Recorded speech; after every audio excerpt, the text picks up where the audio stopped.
So this is a standard 2-year tenancy. This lease is valid under Malaysian law. No registration is required.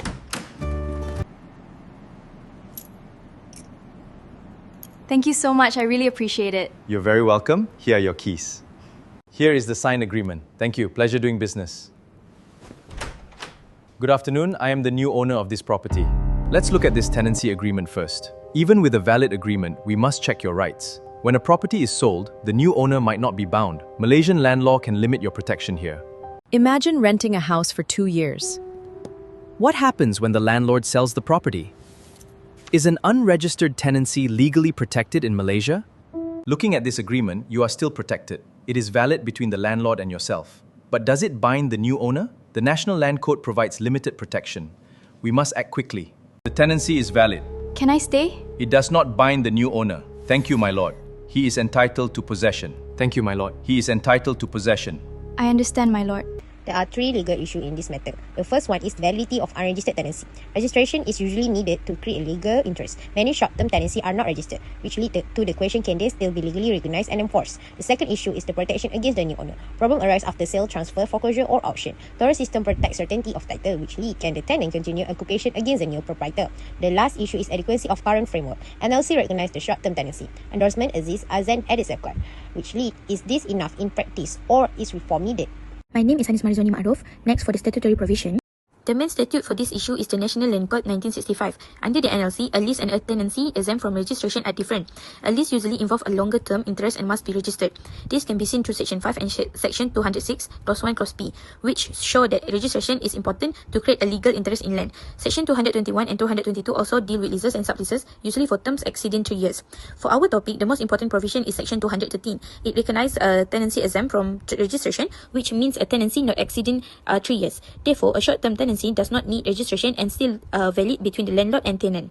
However, the protection is limited. Under Section 213, Clause 3, an unendorsed tenancy may not bind third parties, such as a new purchaser.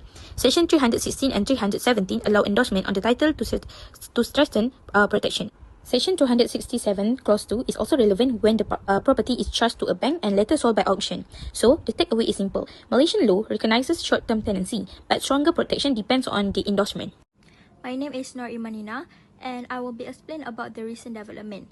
So the recent development is the Proposed Residential Tenancy Act, or known as RTA. So the proposed act includes standard tenancy agreement, clearer rules on security deposit, and a special tribunal to resolve tenancy dispute quickly and at a lower cost. If implemented, the RTA may strengthen legal protection for tenants, including unregistered tenants, while ensuring a fair balance between the rights of landlords and tenants. For recommendation, we recommend to introduce a simple registration system. A simple and affordable tenancy registration system would provide clear proof of tenancy, reduce disputes, and better protect both landlords and tenants. Next is to enact the Residential Tenancy Act.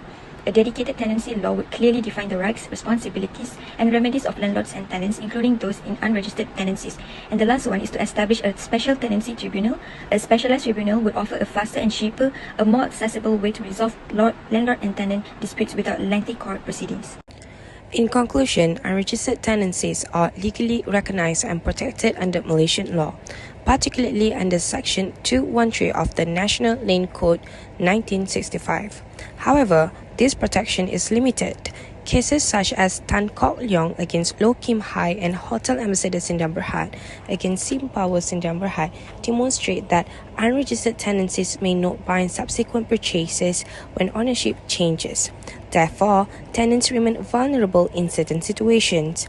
The proposed Residential Tenancy Act is a positive step towards providing clearer rights and stronger protection for both landlords and tenants in Malaysia.